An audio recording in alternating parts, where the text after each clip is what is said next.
నూతన సంవత్సరాన్ని పురస్కరించుకొని మార్కాపురం జిల్లా పుల్లల చెరువు బస్టాండ్ సెంటర్లోని ఎన్టీఆర్ సెంటర్ వద్ద మహానేత తెలుగుదేశం పార్టీ వ్యవస్థాపకుడు దివంగత నందమూరి తారక రామారావు విగ్రహానికి ఘనంగా పూలమాలలు వేసి నివాళులర్పించారు.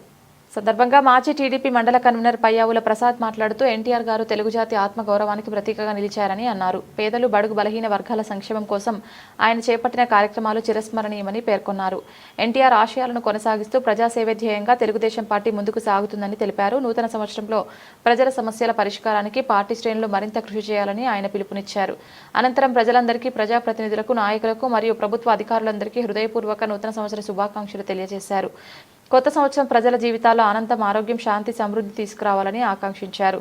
ప్రజాసేవలో నిబద్ధతతో పనిచేస్తున్న నాయకులు, అధికారులు మరింత ఉత్సాహంతో బాధ్యతాయుతంగా సేవలు అందిస్తూ రాష్ట్రాభివృద్ధికి తోడ్పడాలని కోరారు. ఈ నూతన సంవత్సరం అందరి ఆశయాలు నెరవేరేలా, సమాజంలో ఐక్యత, సౌభ్రతత్వం పెరిగేలా ఉండాలని ఆకాంక్షిస్తూ మరోసారి అందరికీ నూతన సంవత్సర శుభాకాంక్షలు తెలిపారు. ఈ కార్యక్రమంలో మాజీ టీడీపీ మండల కన్వీనర్ పయ్యావుల ప్రసాద్, ముటుకుల గ్రామ పార్టీ అధ్యక్షులు గద్దె వెంకటేశ్వర్లు, గద్దె సోమశంకర్, మాజీ సర్పంచ్ కృష్ణయ్య, పగడాల వీరంజీ, భాస్కర్ రెడ్డి, మేడికొండ లక్ష్మీనారాయణ, ఎల్లయ్య, పిచ్చయ్య తదితర కూటమి నాయకులు, కార్యకర్తలు పాల్గొన్నారు.